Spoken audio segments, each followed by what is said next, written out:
أعوذ بالله من الشيطان الرجيم. بسم الله الرحمن الرحيم. الحمد لله الذي أنزل على عبده الكتاب ولم يجعل له عوجا قيما لينذر بأسا شديدا من لدنه ويبشر المؤمنين الذين يعملون الصالحات أن لهم أجرا حسنا ماكثين فيه أبدا وينذر الذين قالوا اتخذ الله ولدا ما لهم به من علم ولا لآبائهم كبرت كلمة تخرج من أفواههم إن يقولون إلا كذبا فلعلك باخع نفسك على آثارهم إن لم يؤمنوا بهذا الحديث أسفا إنا جعلنا ما على الأرض زينة لها لنبلوهم أيهم أحسن عملا وإنا لجاعلون ما عليها صعيدا جرزا أم حسبت أن أصحاب الكهف والرقيم كانوا من آياتنا عجبا إذ أوى الفتية إلى الكهف فقالوا ربنا آتنا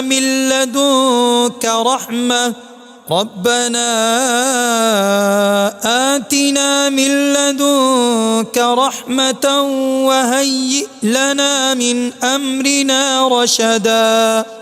فضربنا على آذانهم في الكهف سنين عددا ثم بعثناهم لنعلم أي الحزبين أحصى لما لبثوا أمدا نحن نقص عليك نبأهم بالحق إنهم فتية آمنوا بربهم وزدناهم هدى وربطنا على قلوبهم إذ قاموا فقالوا ربنا رب السماوات والأرض لن ندعو من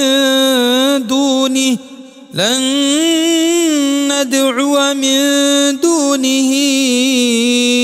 إلها لقد قلنا إذا شططا هؤلاء قومنا اتخذوا من دونه آلهة لولا يأتون عليهم بسلطان بين فمن أظلم ممن افترى على الله كذبا وإذ اعتزلتموهم وما يعبدون إلا الله فأووا إلى الكهف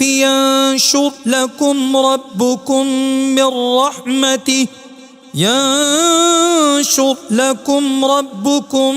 من رحمته ويهيئ لكم من أمركم مرفقا وترى الشمس إذا طلعت تزاور عن كهفهم ذات اليمين وإذا غربت تقرضهم ذات الشمال وهم في فجوة منه ذلك من آيات الله من يهد الله فهو المهتد ومن يضلل فلن تجد له وليا مرشدا وتحسبهم أيقاظا وهم رقود ونقلبهم ذات اليمين وذات الشمال وكلبهم باسط ذراعيه بالوصيد لو اطلعت عليهم لوليت منهم فرارا ولملئت منهم رعبا وكذلك بعثناهم ليتساءلوا بينهم قال قائل منهم كم لبثتم قالوا لبثنا يوما أو بعض يوم قالوا ربكم أعلم بما لبثتم فابعثوا أحدكم بورقكم هذه إلى المدينة فلينظر أيها أزكى طعاما فليأتكم برزق منه وليتلطف ولا يشعرن بكم أحدا إنهم إن يظهروا عليكم يرجموكم أو يعيدوكم في ملتهم ولن تفلحوا إذن أبدا وكذلك أعثرنا عليهم ليعلموا أن وعد الله حق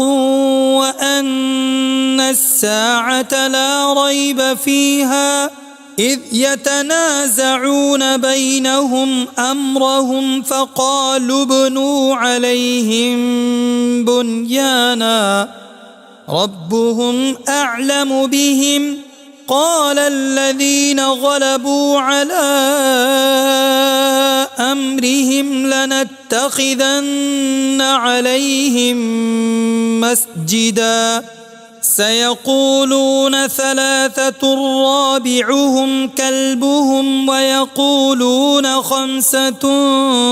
سادسهم كلبهم رجما بالغيب ويقولون سبعة وثامنهم كلبهم قل ربي أعلم بعدتهم ما يعلمهم إلا قليل فلا تمار فيهم إلا مراء ظاهرا ولا تستفت فيهم منهم أحدا ولا تقولن لشيء إني فاعل ذلك غدا إلا أن يشاء الله واذكر ربك إذا نسيت وقل عسى أن يهديني ربي لأقرب من هذا رشدا ولبثوا في كهفهم 300 سنين وازدادوا 9 قل الله أعلم بما لبثوا له غيب السماوات والأرض أبصر به وأسمع ما لهم من دونه من ولي ولا يشرك في حكمه أحدا واتل ما أوحي إليك من كتاب ربك لا مبدل لكلماته ولن تجد من دونه ملتحدا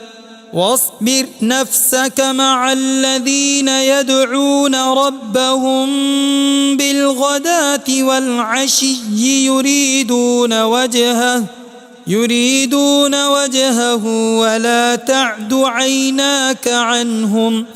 تريد زينة الحياة الدنيا ولا تطع من أغفلنا قلبه عن ذكرنا واتبع هواه وكان أمره فرطا وقل الحق من ربكم فمن شاء فليؤمن ومن شاء فليكفر إنا أعتدنا للظالمين نارا أحاط بهم سرادقها وإن يستغيثوا يغاثوا بماء كالمهل يشوي الوجوه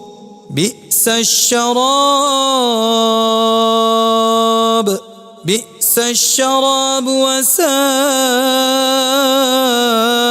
مرتفقا إن الذين آمنوا وعملوا الصالحات إنا لا نضيع أجر من أحسن عملا أولئك لهم جنات عدن تجري من تحتهم الأنهار يحلون فيها من أساور من ذهب ويلبسون ثيابا خضرا من سندس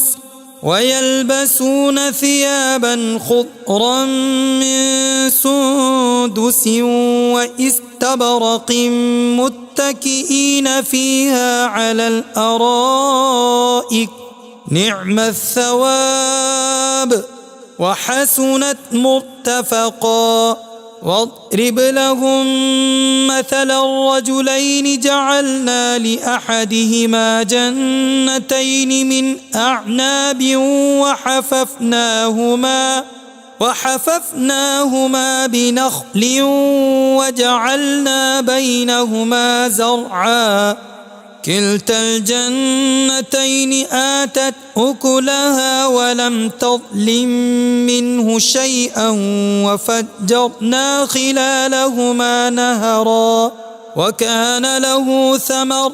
فقال لصاحبه وهو يحاوره أنا أكثر منك مالا وأعز نفرا ودخل جنته وهو ظالم لنفسه قال ما أظن أن تبيد هذه أبدا وما أظن الساعة قائمة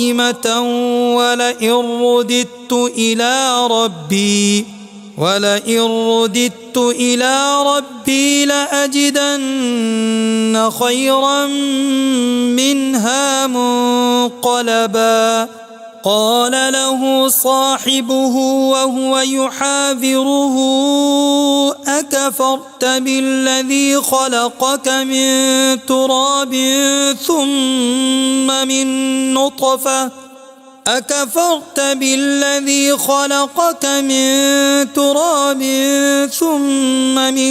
نطفة ثم سواك رجلا لكن هو الله ربي ولا أشرك بربي أحدا ولولا إذ دخلت جنتك قلت ما شاء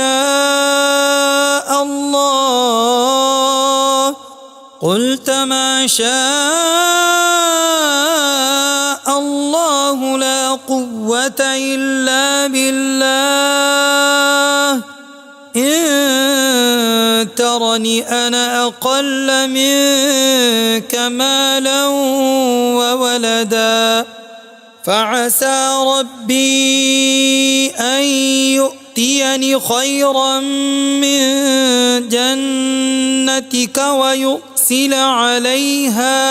ويرسل عليها حسبانا من السماء فتصبح صعيدا زلقا أو يصبح ماؤها غورا فلن تستطيع له طلبا وأحيط بثمره فأصبح يقلب كفيه على ما أنفق فيها وهي خاوية على عروشها ويقول يا ليتني لم أشرك بربي أحدا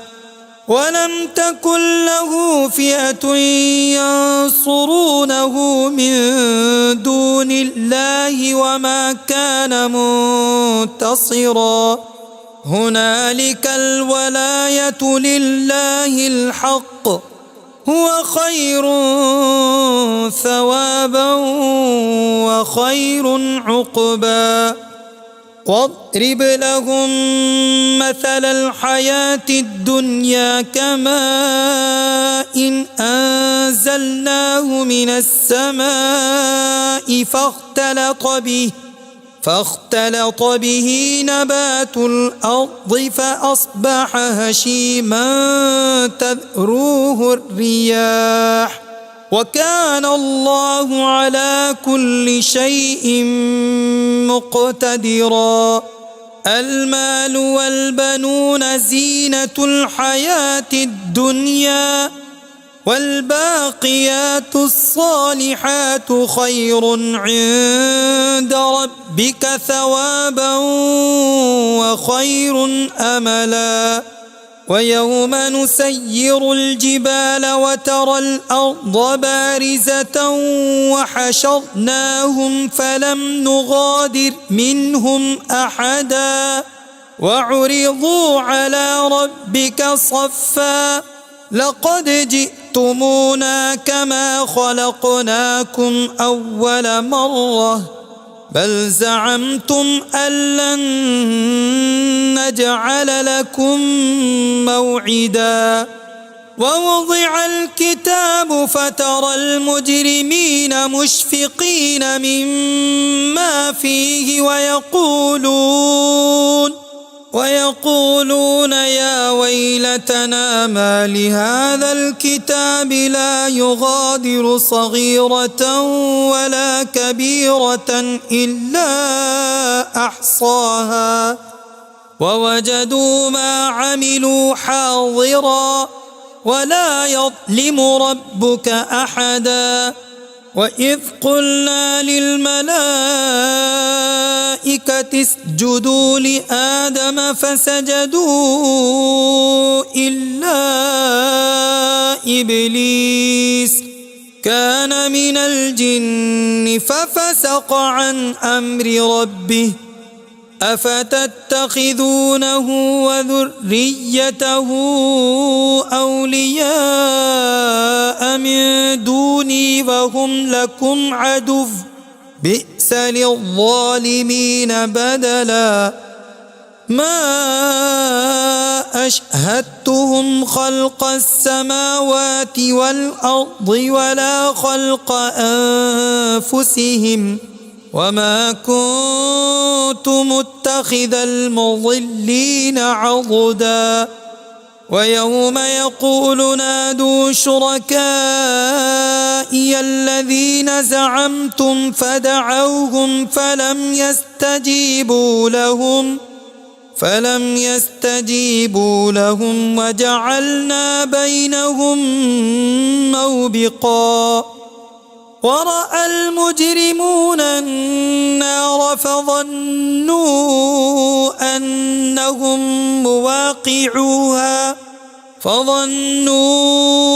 أنهم مواقعوها ولم يجدوا عنها مصرفا ولقد صرفنا في هذا القرآن للناس من كل مثل وكان الإنسان أكثر شيء جدلا وما منع الناس أن يؤمنوا إذ جاءهم الهدى ويستغفروا ربهم إلا أن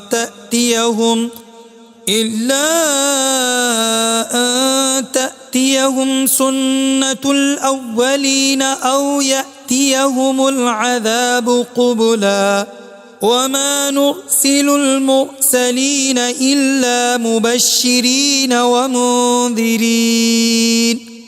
ويجادل الذين كفروا بالباطل ليدحضوا به الحق واتخذوا آياتي وما أنذروا هزوا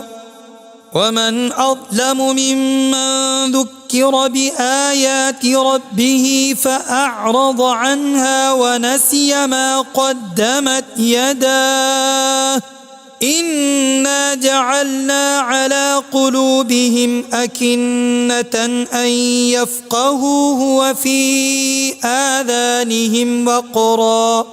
وإن تدعهم إلى الهدى فلن يهتدوا إذا أبدا وربك الغفور ذو الرحمة لو يؤاخذهم بما كسبوا لعجل لهم العذاب بل لهم موعد لن يجدوا من دونه موئلا وتلك القرى أهلكناهم لما ظلموا وجعلنا لمهلكهم موعدا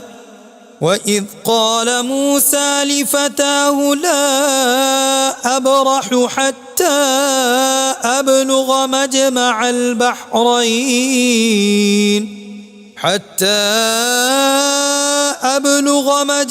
البحرين أو أمضي حقبا فلما بلغا مجمع بينهما نسيا حوتهما فاتخذ سبيله في البحر سربا فلما جاوزا قال لفتاه آتنا غداءنا لقد لقينا من سفرنا هذا نصبا قال أرأيت إذ أوينا إلى الصخرة فإني نسيت الحوت وما أنسانيه إلا الشيطان أن أذكره واتخذ سبيله في البحر عجبا قال ذلك ما كنا نبغ فارتدا على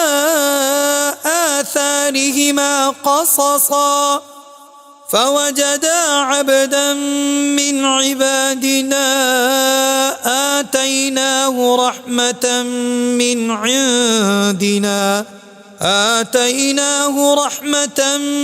عندنا وعلمناه من لدنا علما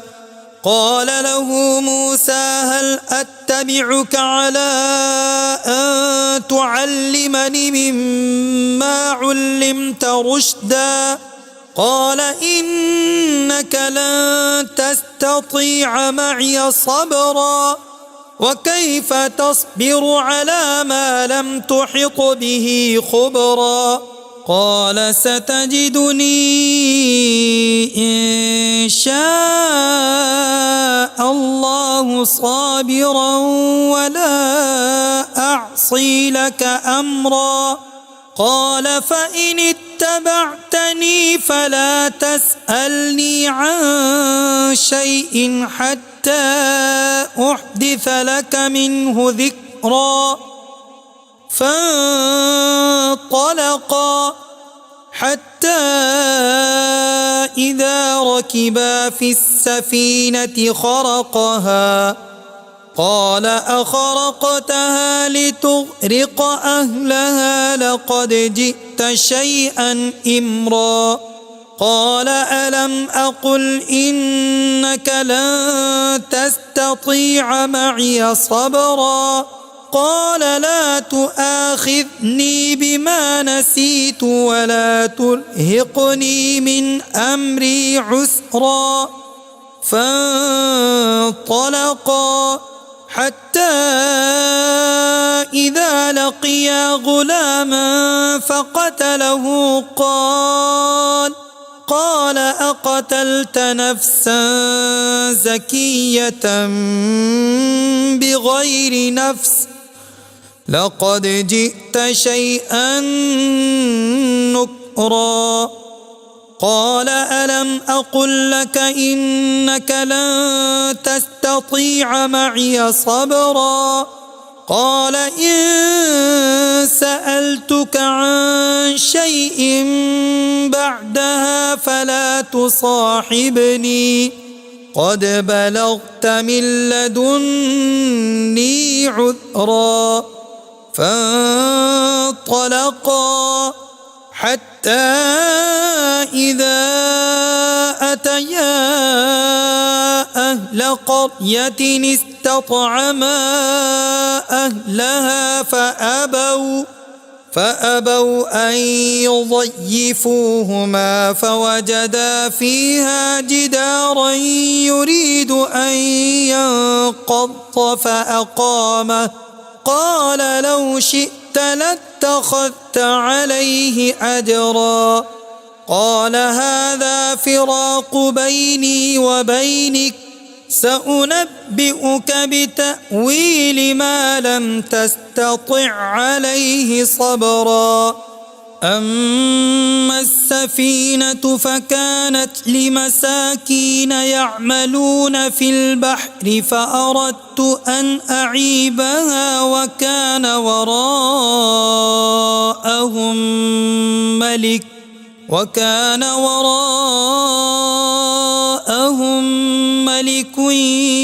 يأخذ كل سفينة غصبا وأما الغلام فكان أبواه مؤمنين فخشينا أن يرهقهما طغيانا وكفرا فأردنا أن يبدلهما ربهما خيرا منه زكاة وأقرب رحما وأما الجدار فكان لغلامين يتيمين في المدينة وكان تحته كنز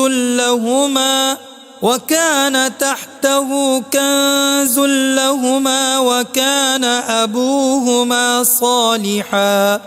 فأراد ربك أن يبلغا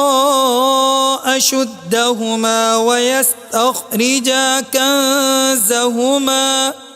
رحمة من ربك وما فعلته عن أمري ذلك تأويل ما لم تسطع عليه صبرا ويسألونك عن ذي القرنين قل سأتلو عليكم منه ذكرا إنا مكنا له في الأرض وآتيناه من كل شيء سببا فأتبع سببا حتى إذا بلغ مغرب الشمس وجدها تغرب في عين حمئة ووجد عندها قوما قلنا يا ذا القرنين إما أن تعذب وإما أن تتخذ فيهم حسنا قال أما من ظلم فسوف نعذبه ثم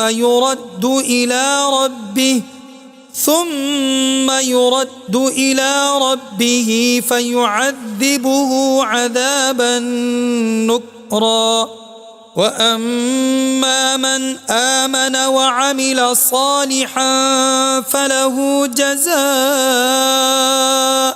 الحسنى وسنقول له من أمرنا يسرا ثم أتبع سببا حتى إذا بلغ مطلع الشمس وجدها تطلع على قوم لم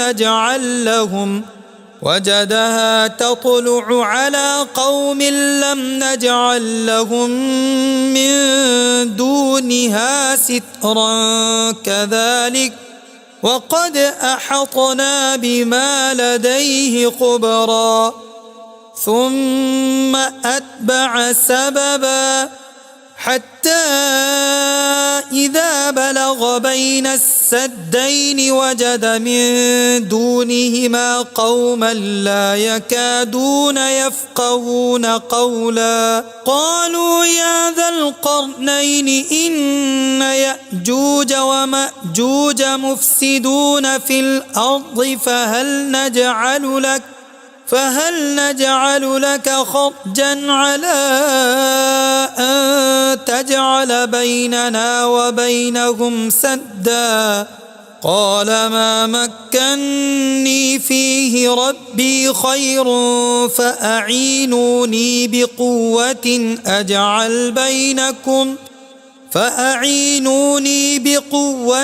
أجعل بينكم وبينهم ردما آتوني زبر الحديد حتى إذا ساوى بين الصدفين قال انفخوا حتى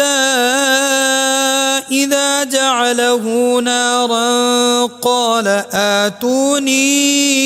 أفرغ عليه قطرا فما استطاعوا أن يظهروه وما استطاعوا له نقبا قال هذا رحمة من ربي فإذا جاء وعد ربي جعله دكا وكان وعد ربي حقا وتركنا بعضهم يومئذ يموج في بعض ونفخ في الصور فجمعناهم جمعا وعرضنا جهنم يومئذ للكافرين عرضا الذين كانت أعينهم في غطاء عن ذكري وكانوا لا يستطيعون سمعا أفحسب الذين كفروا أن يتخذوا عبادي من دوني أولياء إنا أعتدنا جهنم للكافرين نزلا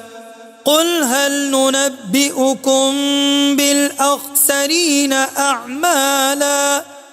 الذين ضل سعيهم في الحياة الدنيا وهم يحسبون أنهم يحسنون صنعا أولئك الذين كفروا بآيات ربهم ولقائه فحبطت أعمالهم فلا نقيم لهم يوم القيامة وزنا ذلك جزاؤهم جهنم بما كفروا واتخذوا آياتي ورسلي هزوا إن الذين آمنوا وعملوا الصالحات كانت لهم جنات الفردوس نزلا خالدين فيها لا يبغون عنها حولا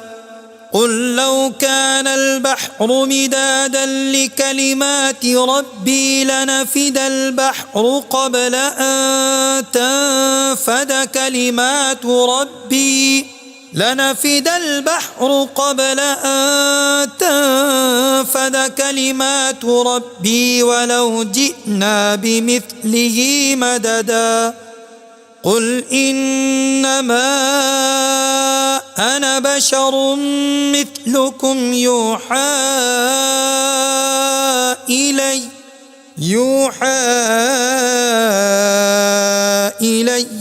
أنما إلهكم إله واحد فمن كان يرجو لقاء ربه فليعمل عملا صالحا ولا يشرك بعبادة ربه أحدا صدق الله العظيم.